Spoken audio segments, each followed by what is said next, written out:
Hello everyone. Welcome to the next task number 43 of week 9. In this task, we will be working on how to sort elements in an array. Okay. Now, the sorting problem is a very unique problem in which there are lots of different methods which you can use to sort the array, right? So in the hint, if you just go down, it just shows you lots of different ways in which you can do sorting. Okay, so each algorithm is different. In today's practical, we will be looking at bubble sort. Okay, so this is simplest form of sorting algorithm. We will be using that to sort our array. Okay, now before we start writing the code for this, I will just like to show you how bubble sorting is done. Okay, now to look into the different sorting arrays, there are various websites on the internet which you can use to visualize. I will just show you one website.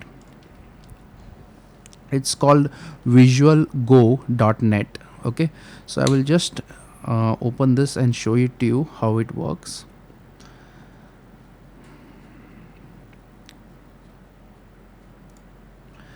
So this is the website. Okay, now here you can start by clicking the create button at the bottom left corner, and you can enter any sequence that you want to visualize. Okay, so let's take a sequence. Let's say 4 5 3 1 and 2. Okay, so this is the sequence that I'm going to sort. Okay, so this is the input. So you can see I have the input ready. Right now here there are different methods that is shown over here. So there is bubble sort, selection sort, insertion sort. Okay, so all these methods are there. So I have selected bubble sort. Now all you have to do is I will just show you how the sorting is done, and then I will explain you step by step how it works. Okay, so let's click on go, and you can see how the sorting works. Okay, the sorting finished. Now I will show you what exactly has happened. Okay, so let's take it back. This was our original array, right? So let me start by start the algorithm. In the algorithm, what it does is it takes the first two elements. Okay, it takes the first two elements, and if the number towards your left is greater, okay, so that means your left one is greater, then you swap the elements. Okay, so in our case the left is 4 and the right is 5, so it is already the right one is higher, right? So we need not swap. Okay, so next step, we are going to check the next two digits, that is 5 and 3. In this, the left one is higher. Okay, so in that case, whenever the left one is higher, we swap. Okay, so you can see we have swapped. Right now the next one we are going to check, 5 and 1. Again the left one is higher. Okay, so this will again swap, right? And then again it will check for 5 and 2, right? Next step, and now again 5 is higher, right? The left one is higher, so again it will swap. Okay, so this is one iteration, right? So in one iteration, what I do is I check every neighboring items, every neighboring elements, and if the left one is higher, I do the swap, and if the right one is higher, I do not swap the elements. Okay, and if you look at it, after the first iteration, the highest number, whatever was the highest number, is at the last position. Okay, now let's do the second iteration. In the second iteration, this entire process repeats.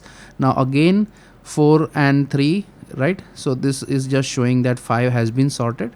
Right now next step, again I will repeat. So 4 and 3 will be selected. Now you can see 4 is higher, right? So I should swap. Then I will select 4 and 1. Again I have to swap. Then I will select 4 and 2. Again I have to swap. And now next step I'm going to select, I should select 4 and 5, right? But I need not select 4 and 5 because 5 is already sorted, right? So I know already that the last position is already at the highest position, so it can 4 cannot be higher than 5, right? So I need not go to the last step, right? So this is very important to understand that every step we are reducing the step size, right? So in the first step we checked every element. In the next step we checked till the fourth element, right? We did not check the fifth element, right? Now let's try the third iteration. In the third iteration the entire process starts again, right? So now I will check 3 and 1, so you can see 3 is higher, so it gets swapped. Then 3 and 2, so 3 again gets swapped, right? And now it will not check for 3 and 4. Okay, why? Because 4 and 5 are already sorted, right? So that means 3 is also sorted, right? So now again I have to do one more iteration. Even though you can see the array is already sorted, but it may happen that in some other input, for some other input it will not be sorted, right? So it depends on the complexity of the problem, right? So in this case it will still do the last iteration. Okay, so in the last iteration the entire process starts again. So in the last step again the last two elements are selected, and if the left element is higher then the swapping will be done, but in our case it is not, so it will resume, right? It will keep the same element and it will not swap. Okay, so that finishes with the last element. And one thing to note is I still have the first element to be sorted, right? But if all the other elements are sorted, then obviously the first element is automatically sorted, right? So that is the funda between when we sort, that we need not sort the last element, because once all the other elements are sorted, the last element is automatically sorted. Okay, so once we have understood what is bubble sort, now we will start with the programming logic behind bubble sort. Okay, so let's begin with the programming. Okay, so let's say we declare a variable to store the array in which we have to sort, right? So let's make the size as 20. Okay, and even though the size is 20, we are not going to use all the size. Okay, so we are going to use the size that the user is going to enter. Okay, so let's store that size into n. Okay, so we will be first asking the user, let's first do one thing. We will just write array.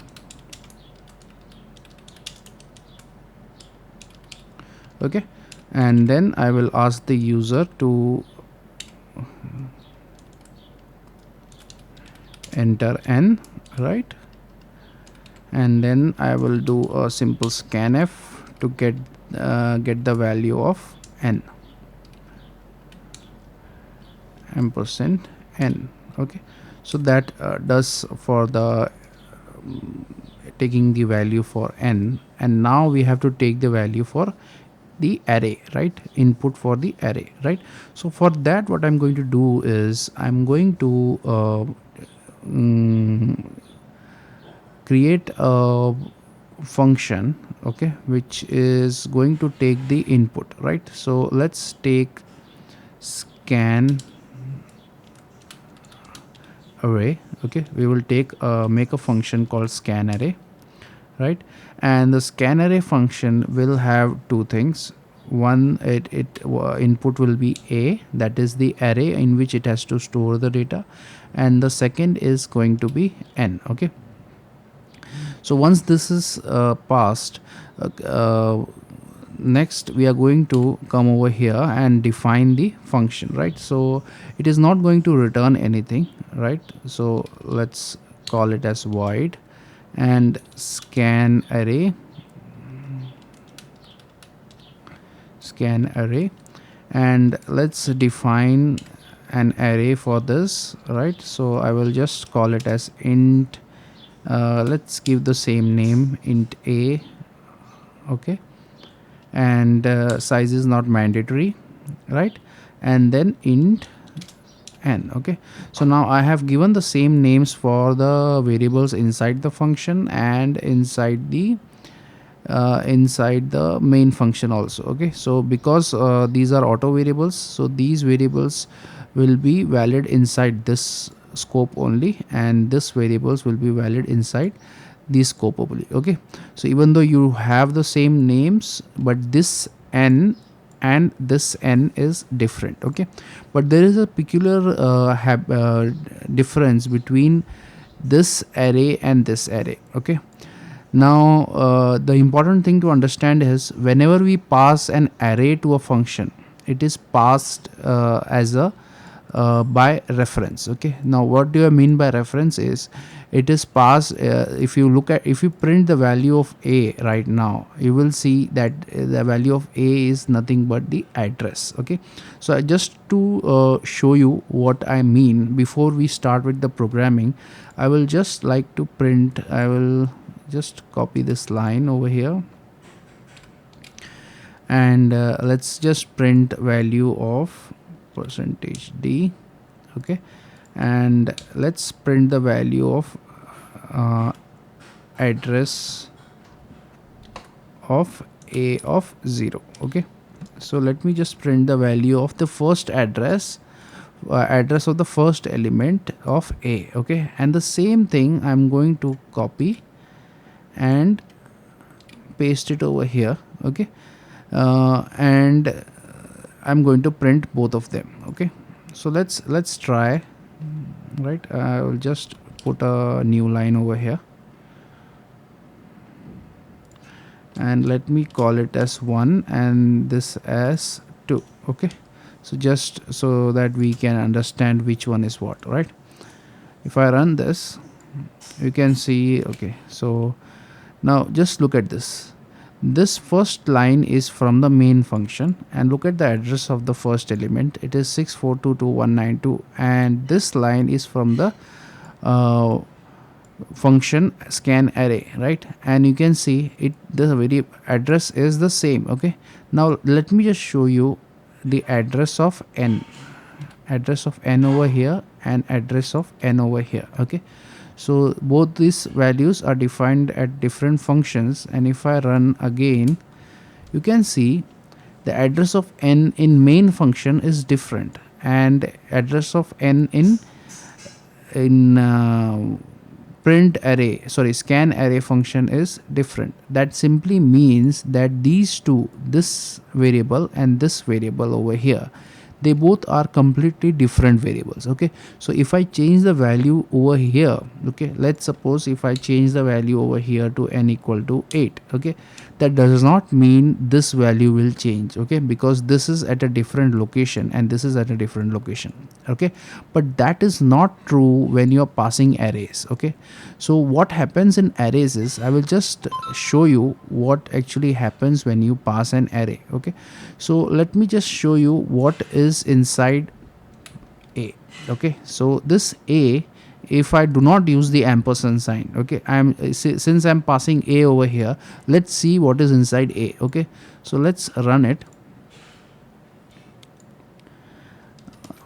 and you can see the address of a is 6422.192. okay, so basically it is now if I would have used address value of n over here, it would print the value, right? So that is how it works, right? So if I just print it again, and if I enter n equal to 5, you can see we get n equal to 5, right?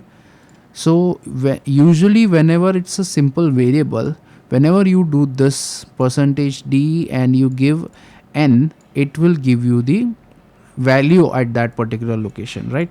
But when it's an array, when it is an array, when you do this, it actually gives you the address and not the value. Let me just show you again. So you can see it gives you an address, not a value, right? So that is very important to understand. So when I pass this to this function, this variable a, I'm actually passing the address over here, right? So I'm actually passing an address over here. So that means this a, so even if I change this to b, okay, but still if you look at this, only the name is different, but address of both these variables are same. Okay, so if the address of both the variables are same, then it usually means that both of them are the same variable. Okay, now just to show you where, what I mean, let me just print the address of b. Okay, the address of b from here and the address of a from here. Okay, so if they are both are same, then both the address should be same, right? You can see they both are same. Okay, so what do I mean by this? It simply means that if I change the array over here, okay, if I change the b array in this function, then that means that value will also be reflected over here. Okay, so that is very important to understand. So whenever it's an array, you need not send the whenever you send the array to a function, it is the original variable that is sent and not the copy. Okay, so and whenever you are sending a normal variable, okay, so there a copy of that variable is sent to this to the function. Okay, so if you change n in this case, this n is not going to change, but if you change b, it will change a. Okay, so it's very important to understand this particular concept. Okay, so once we know that, now we are ready. So we have passed a to this function. Now we can do a simple scanf to get the values, right? So for that I will use a for loop, right? And for the for loop I will need a variable I. Okay, so let's start I from 0 and I will be less than n, right?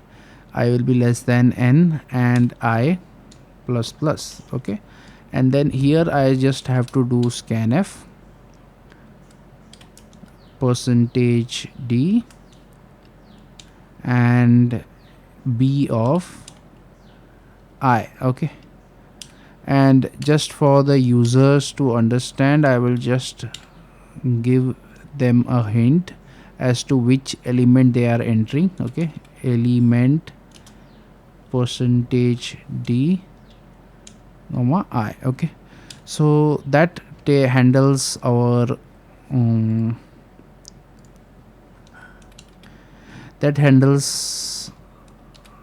input. Okay, let's see if it works. I will just remove this printf from here and let's try this. So let's say 5 elements, so it's asking for the elements. Okay, and as soon as this happens, you understand that I have forgotten to add the ampersand sign. I always forget to add this. Okay, I have added an array and it works perfectly. Okay, so this input part is done. Okay, so what I usually like to do is I just copy this out. Okay, because this I am going to use a lot of times. I just do Control C over here and I usually like to create a snippet of it. Okay, so that's what I have created over here. You can see 1D array scan. Okay, so this will help you whenever you want to take an input from the user.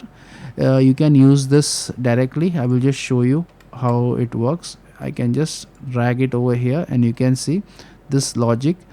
I can directly put it inside this and it will work. Okay, so right now I'm not going to use this since I've already written the logic.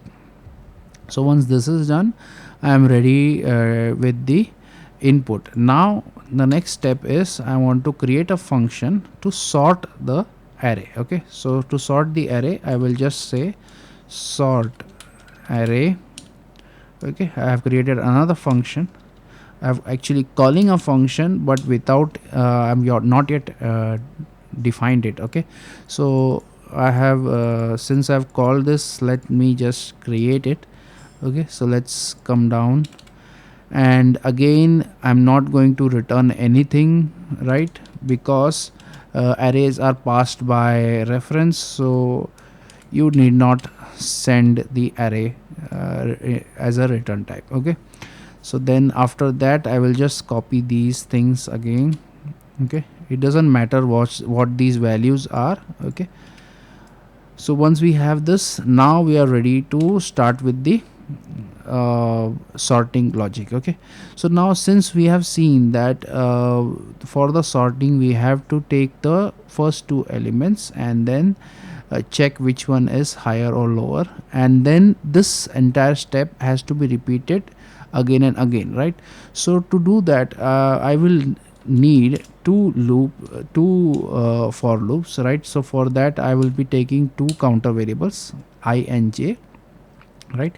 And I will start with the for loop, the first for loop, which is for the first iteration, or basically the number of iterations, and the second one will be for which will be the actual loop which is going to do the comparison. Okay, so the first for loop is for I, which starts from 0, and it should repeat the iterations uh, based on the number of elements in the array. Okay, so if there are 5 elements, I should run this entire iteration 5 times. Okay, we will see a much more optimized version after I finish this. Okay, so it should run up till less than n, right? Okay, so it will run so in this case, if let's suppose n is 5, then this will run from 0 to 4. Okay, right? So this first for loop will run 5 times. Okay, if n is equal to 5. Now let's go to the next for loop, which is for j, right? J again starts from 0, right? And this will also go up till let's go up till n for the time being. Okay, so we will see what will be wrong, right? So this will again go from 0 to j less than n, right? That means it will go up till n minus 1. Okay, so if n is 5, so this will go from 0 to 4. Okay, so now let's do the logic of comparison, right? So for that I will just do an if, and if b of j, okay, that is the current value, whatever is the value, if it is greater than b of, okay, j plus 1, okay, that is the next element. If the current element is greater than the next element, then we have to swap, otherwise we need not do anything, right? That's why that's what we have seen in the bubble sort algorithm, right? So I'm just checking the first element with the next element, right? And if it is true, that means if b of j, that means this is the left element, is greater, then we have to swap, right? Now if you remember the swapping logic, we will need to have a temp variable, right? And what we do is we just start by temp is equal to b of j, right?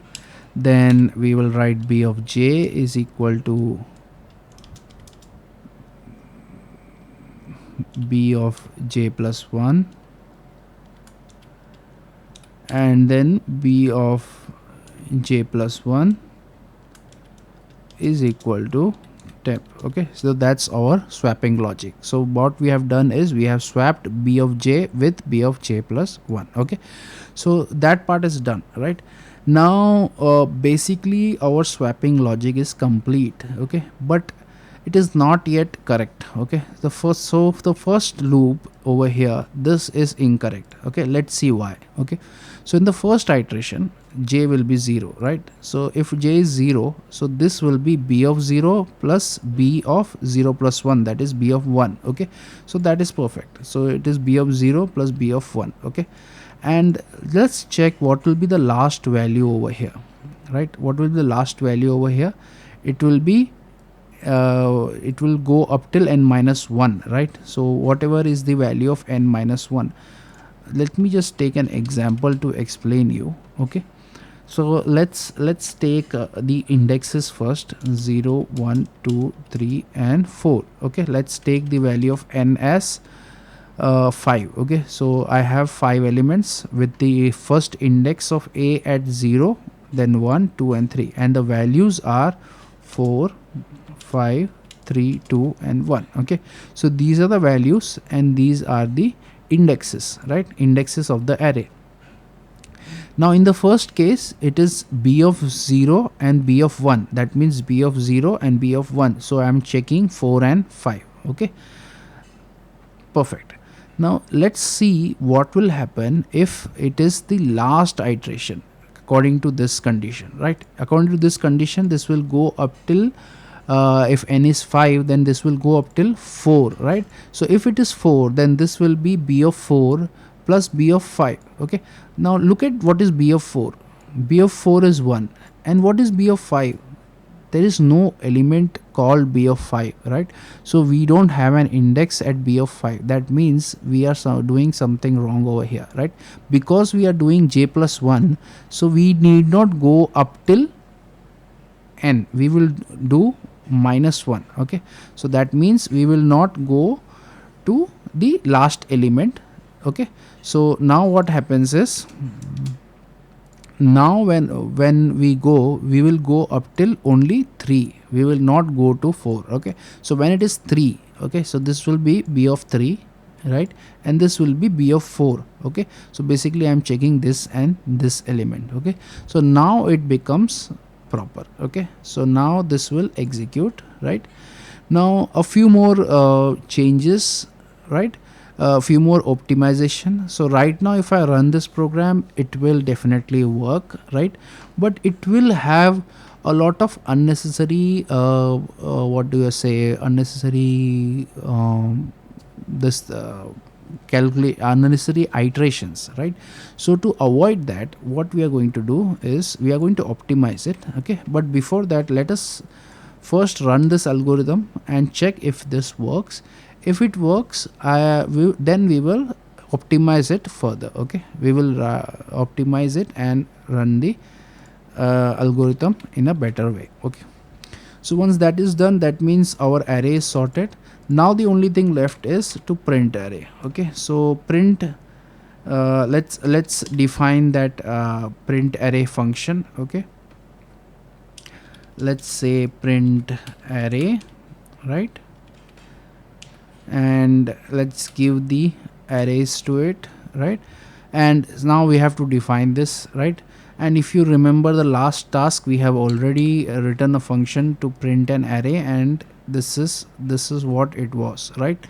So this simply prints an array with a comma separated value. Okay, so this is basically what it's doing is taking that array. First it is putting a \t to indent it little from the margin. Then it is opening a square brackets, and at the end it is closing that square bracket with a new line. Okay, once that is done, it is simply going through the array and printing the array and putting a comma at the end, and if it's the last element, it will not put the comma. Okay, so that is what this program is doing, this particular function is doing. Okay, it is basically printing the array, right? So once this is done, now I am ready to print the array. Okay, sorry, I'm ready to run the code. Okay, but the problem is right now I'm not getting a proper feedback, right? So what I will do is I will just after scanning, I will just print the original array also, right? And on top of it, I will just write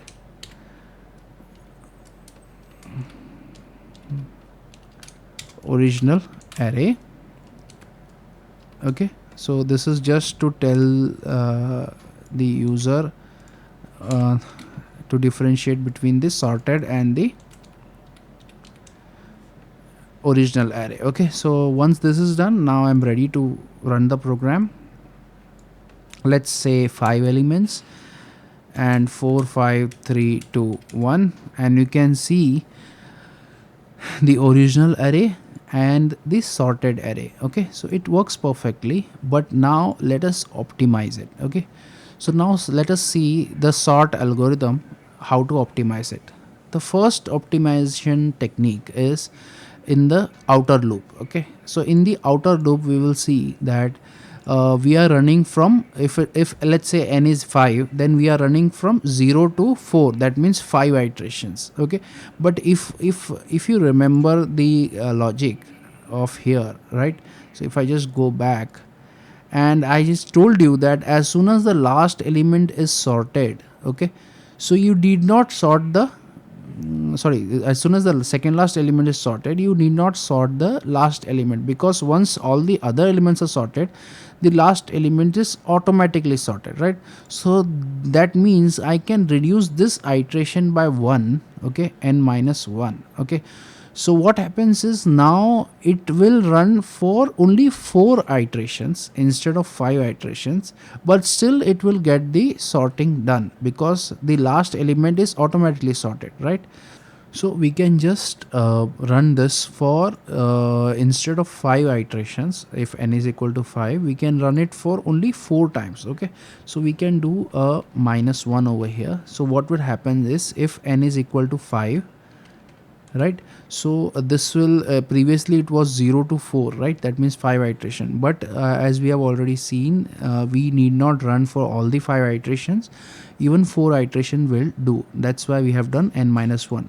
So this will run from 0 to 3 now. Okay, so when it runs from 0 to 3, that means it will go for 4 iterations, right? So still it will give you the perfect result. Okay, because the last element automatically gets sorted once all the other elements are sorted. Okay, so if I run it again, and let's take 5 elements. Okay, so let's take some values, and you can see I get the perfect sorted array. Okay, without even running for the entire 5 iterations, right? So that is the first optimization that I did.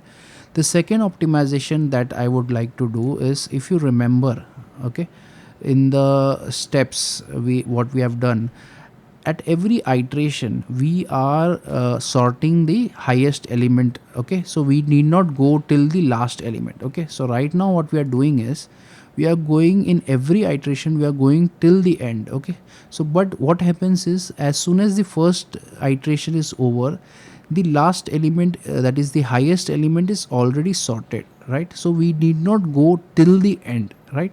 So that can be accomplished when, if I subtract it with I. Okay, in this particular location, if I subtract it with I, what happens is, in the first iteration I is 0, right? So this will have no effect, this will be as good as 0, right? So this will run as a normal in like the previous program only, right? But when in the second iteration this will be 1, right? In that case this will become 1, so that means this will become n minus 2. Okay, so that means if let's say n is 5, then n minus 2 is nothing but n is 5, n minus 2, that means 3, right? And this will be less than 3, right? So if it is less than 3, that means it will run up till 2, right? So if it is running up till 2, right, so this will go from 0, 1 and 2, so it will do 3 checkings, right? So even though it is doing 3 checkings, but it is checking till the 4th element. Why? Because in the last iteration it will be checking for the 0, 1 and 2, right? So if this is 2, this will be 2 plus 1, that is 3. Okay, so it is checking actually the third and the 4th element over here. Okay, it is not going up till 5th, because 5th is already sorted, right? So what we are doing over here is, when I subtract minus I from here, after every iteration we are reducing the number of checkings, right? So that way we optimize it again, and this is our final algorithm for the bubble sort. Okay, so let's run it again and see the final output. Let's take 5 elements and let us take the worst case scenario of everything in the reversed order. Okay, so 5 4 3 2 1, if I enter, you will see we get the perfect result with the optimized result, optimized algorithm also. Okay, so this optimization is just so that the number of iterations can be reduced. Okay, so I hope you have understood. Let's finish this particular program with a quick revision. Okay, so the program is basically, we have taken an input, we have defined a function called scan array, which takes which runs the this particular function, which basically runs a scanf and reads all the input from the user. Then what we do is we run the sort algorithm. Okay, so that is what I have explained you, and we have done a little bit of optimization so that the number of loops decrease, right? Then if we then we come over here, we just print the original array before sorting and the sorted array after it is sorted. Okay, so this was the function for the sorting of the sorting of the array, right? So this is it for this particular task. I hope you have understood. We will see you in the next task.